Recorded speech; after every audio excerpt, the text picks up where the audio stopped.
80,000 কৃষক প্রথমত সরাসরি উপকার হবে, আর এই 80,000-এর বাইরে আরো 1.5 লক্ষ কৃষক পরোক্ষভাবে উপকৃত হবে। প্রায় এই খালটা খাটলে আপনারা যারা এই যাদের জমি জমা আছে এই খালের দুই পাশে এই ফসল যে উৎপাদন হয় প্রায় 7,000 মেট্রিক টন ফসল বেশি উৎপাদন হবে। এবং ইনশাল্লাহ আগামী বছর আমরা চেষ্টা করব এই 23 কিলোমিটার খাল সম্পূর্ণভাবে আমরা পুনর্খনন করতে। তার ফলে দুই পাশে যেরকম মানুষগুলো কৃষক ভাইরা পানির সুবিধা পাবে, একইভাবে এলাকার মানুষরা পানির সুবিধা পাবে। এবং শুধু খাল খনে না, এই খালের পাশ দিয়ে দুই পাশে 23 কিলোমিটার দুই পাশ দিয়ে খালের দুই পাশে আমরা প্রায় 50,000 গাছ আমরা বৃক্ষরোপণ করব। আমরা যেই বৃক্ষরোপণ করলে খালটাকেও ধরে রাখতে পারবে, এলাকার মানুষেরও বসার জায়গা হবে গাছের তলায়। এবং কেমন আছেন সবাই? ভালো আছেন? আলহামদুলিল্লাহ। এই যে আজকে আপনাদের এখানে আসলাম, কেন আসছি জানেন? কেন বলেন তো? খাল খনন। হ্যাঁ, কয়েকটা কর্মসূচি আছে, কিন্তু এইটা এখানে এই এলাকায় আপনাদের এই ইউনিয়নে কর্মসূচিটা হচ্ছে এই যে বাসিয়াতে যে নদীটা আছে, এখানে যে খালটা, এটা সেই 77 সালে শহীদ রাষ্ট্রপতি জিয়াউর রহমান এটা খনন করেছিলেন। তারপরে আবার এই খালটা চলতে চলতে খালটা এখন বন্ধ হয়ে গেছে। বন্ধ হয়ে গেছে না? এই খালটা আমরা কাটতে চাই। কেন কাটতে চাই? এই খালটা যদি আমরা কাটি, এই খালটা কাটলে প্রায় 80,000 কৃষক প্রথমত সরাসরি উপকার হবে, আর এই 80,000-এর বাইরে আরো 1.5 লক্ষ কৃষক পরোক্ষভাবে উপকৃত হবে। প্রায় এই খালটা খাটলে আপনারা যারা এই যাদের জমি জমা আছে এই খালের দুই পাশে এই ফসল যে উৎপাদন হয় প্রায় 7,000 মেট্রিক টন ফসল বেশি উৎপাদন হবে। প্রিয় ভাই বোনেরা, শুধু এই খাল না, সারা বাংলাদেশে এরকম অনেক বাসিয়া খাল আমরা খনন করব। কারণ আমরা যদি এই খালগুলো খনন করতে পারি, কৃষক ভাইদের জন্য সুবিধা হবে।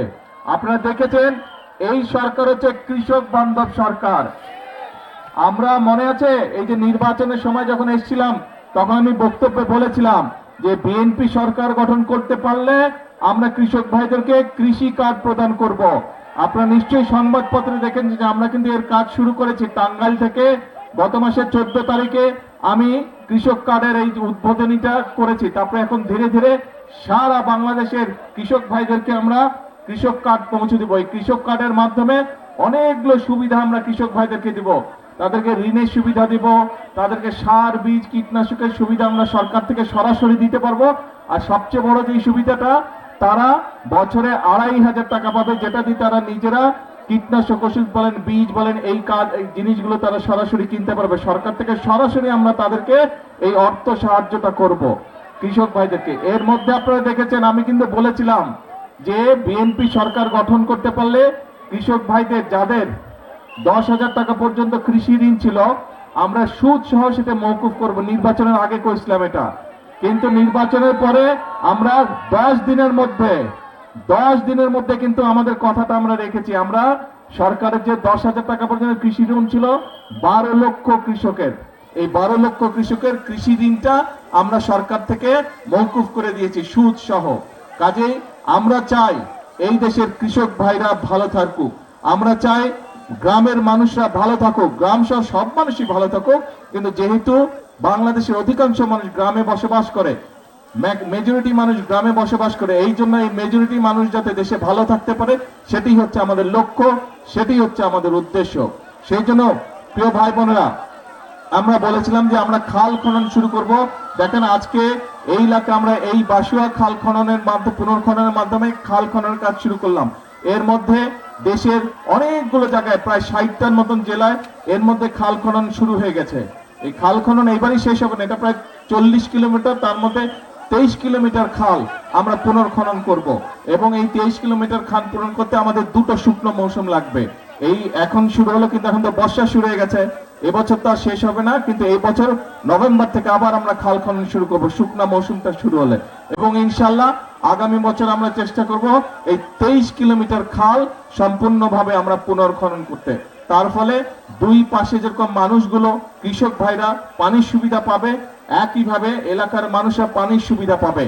এবং শুধু খাল খনি না, এই খালের পাশ দিয়ে দুই পাশে 23 কিলোমিটার দুই পাশ দিয়ে খালের দুই পাশে আমরা প্রায় 50,000 গাছ আমরা বৃক্ষরোপণ করব। আমরা যেই বৃক্ষরোপণ করলে খালটাকেও ধরে রাখতে পারবে, এলাকার মানুষেরও বসার জায়গা হবে গাছের তলায়। এবং আমরা চেষ্টা করব সেখানে বিভিন্ন ফলাদি গাছও রোপণ করতে, যাতে করে এলাকার মানুষ ফল ফলাদি খেতে পারে। কি ভাই আছেন নাকি কাজে? ঠিক। এখন এই যে যেই কাজগুলো আমরা করব, এই কাজগুলো করলে উপকার হবে কার? এলাকার মানুষের উপকার হবে। কাজ ঠিক আছে তাহলে? ঠিক আছে, তাহলে আজকে আর কথা বলবো না। বৃষ্টি হচ্ছে আকাশে, সবাই ভিজে যাবে। কি ও এখানে? আচ্ছা, এইদিকে এই যে এখন দেখা যায়। হ্যাঁ, তো এখন এখন কথা একটাই, আমরা বহু আন্দোলন সংগ্রাম করেছি। এখন দেশে আপনাদের নির্বাচিত সরকার আপনাদের নির্বাচিত একটি সরকার গঠিত হয়েছে। এই নির্বাচিত সরকারের কাজ হচ্ছে, আস্তে আস্তে স্লোগান দিলে কথা শুনতে পাবো না তো, আস্তে আস্তে আস্তে এক মিনিট একটু চুপ করতে হবে।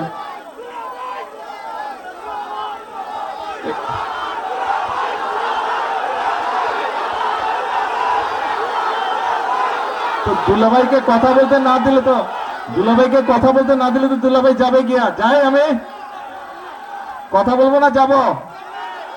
আচ্ছা, তাহলে চুপ করতে হবে। কথা বলতে হলে চুপ করতে হবে। আমি কথা বলি তাহলে শ্বশুর বাড়ির লোকজনকে শুনতে হবে কথা। ঠিক আছে? আচ্ছা, ঠিক আছে। তো এখন বাংলাদেশের মানুষ এমন একটি সরকারকে 12 তারিখে নির্বাচনে ভোট দিয়ে সরকার গঠন করেছে, যেই সরকার জনগণের জন্য কাজ করবে। কারণ আমাদের একমাত্র জবাবদিহিতা হচ্ছে এই দেশের মানুষের কাছে, এই দেশের জনগণের কাছে। সেজন্যই আমরা সেই সকল কর্মসূচি পালন করতে চাই, সেই সকল কাজ আমরা করতে চাই যেগুলোতে জনগণের উপকার হবে। সেজন্যই আপনারা দেখেছেন কৃষক কার্ডের কথা যেমন বললাম, আমার মনে আছে আমি ফ্যামিলি কার্ডের কথা বলছিলাম, মনে আছে? সেই ফ্যামিলি কার্ডের কাজও আল্লাহর রহমতে আমরা শুরু করেছি। অনেকে হয়তো বলতে পারেন আমাদের এলাকায় তো এখনো পাইনি। ইনশাল্লাহ আপনাদের এলাকায় তো সবাই পাবে, যারা যারা ফ্যামিলি কার্ড পাবার। একটু সময় লাগবে, কিন্তু আমরা চেষ্টা করবো ইনশাল্লাহ আগামী 5 বছরে সারা দেশের নারীদেরকে, মাদের কাছে এই ফ্যামিলি কার্ড পৌঁছে দিবার। আমরা আপনাদেরকে বলেছিলাম যে ইমাম সাহেব যারা আছে, মুয়াজ্জিম সাহেব যারা আছে, বা অন্য ধর্মের ধর্মীয় গুরু যারা আছে, তাদের জন্য আমরা সম্মানের ব্যবস্থা করব। সেটার কাজও কিন্তু আমরা শুরু করেছি, সেই কাজটাও শুরু করেছি। আমরা যে সকল প্রতিশ্রুতি দিয়েছিলাম, খাল কাটার কথা বলেছিলাম, খাল কাটার কাজও আমরা শুরু করেছি। কাজেই এখন আমাদের কাজ হচ্ছে কথা কম কাজ বেশি। এখন কাজ হচ্ছে দেশ গড়ার কাজ করতে হবে। আমরা বলেছিলাম এই একটু আগে এই সিলেট সিটি কর্পোরেশনে একটা অনুষ্ঠান ছিল, সেখানে কয়েকজন বক্তা বলেছে এই সিলেট জেলাতে বা সিলেট এলাকাতে সামগ্রিকভাবে সিলেট বিভাগে মিল কারখানার সংখ্যা কম, ফলে অনেক যুবক ছেলে বেকার হয়ে পড়ে আছে। আমরা নির্বাচনের আগে বলেছিলাম যে দেশে যে সকল কলকারখানা বন্ধ আছে, বিএনপি সরকার গঠন করলে এই কলকারখানাগুলো আমরা চালু করব। এই যে এখানে আপনাদেরই সন্তান বসে আছে মুক্তাদির হচ্ছে শিল্পমন্ত্রী, শিল্প মন্ত্রণালয়ের দায়িত্ব আছে মুক্তাদিরের কাছে। নির্বাচনের পরপর প্রায় 5-7 দিনের মধ্যে আমি মুক্তাদিরকে নিয়ে বসেছিলাম যে কোথায় কোথায় বন্ধ কলকারখানা আছে বের করেন, কেন সেই কলকারখানাগুলো বন্ধ আছে তার কারণ বের করেন, এবং সবগুলো আমরা ইনশাল্লাহ ধীরে ধীরে চালু করব, যাতে করে আমাদের দেশের যারা কর্মসংস্থানের সমস্যা আছে তাদের যাতে কর্মসংস্থান, যারা বেকার আছে তারা যাতে কর্মসংস্থান পায়। শুধু এটাই নয়, এর পাশাপাশি আপনারা নিশ্চয়ই খবরে দেখেছেন দেশের ভিতরে যারা শিল্প উদ্যোক্তা আছে তাদেরকে নিয়ে আমরা বসেছি, যাতে করে তারা নতুন কলকারখানা দেশে তৈরি করে, যাতে করে আমাদের দেশের ছেলে মেয়েরা সেখানে চাকরি বাকরির ব্যবস্থা করতে পারে। শুধু তাই নয়, বিভিন্ন দেশে, পৃথিবীর বিভিন্ন দেশে আমাদের ছেলেরা যায় চাকরি বাকরি সংস্থানের জন্য। তাদের জন্য আমরা সেই সব দেশের সাথেও কথা বলেছি। দেশের বিভিন্ন জায়গায় আগে বিদেশে যে মানুষ যেত সেইগুলা জায়গা বন্ধ আছে, সেই সব দেশের সাথে আমরা কথা বলেছি, সেগুলাও ইনশাল্লাহ আমরা চালু করার ব্যবস্থা করছি। অতি দ্রুত সেই সব দেশেও মানুষ যাওয়া আবার শুরু করবে। কাজেই আমরা দেশের মানুষের কর্মসংস্থানের ব্যবস্থা আমরা করার চেষ্টা করছি, কারণ এই সরকার হচ্ছে আপনাদের সরকার। এই সরকারকে আপনারা নির্বাচিত করে ক্ষমতায় পাঠিয়েছেন। কাজে এই সরকারের সবচেয়ে বড় দায়িত্ব হচ্ছে, এই সরকারের 1 নম্বর দায়িত্ব হচ্ছে এই দেশের মানুষের স্বার্থ দেখা। এই সরকারের 1 নম্বর দায়িত্ব হচ্ছে, 1 নম্বর কাজ হচ্ছে এই দেশের মানুষের সমস্যার সমাধান করা।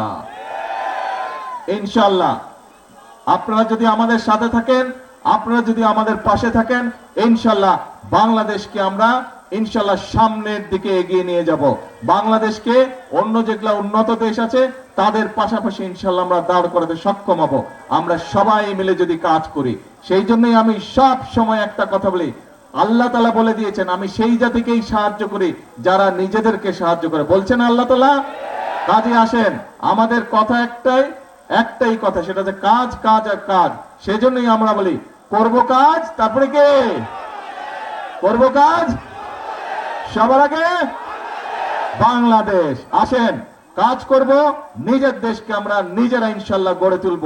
বিদেশ নিয়ে গর্ব করব না, আমরা বাংলাদেশ নিয়ে গর্ব করব, আমরা নিজের দেশ নিয়ে গর্ব করব। আল্লাহ হাফেজ, বাংলাদেশ জিন্দাবাদ।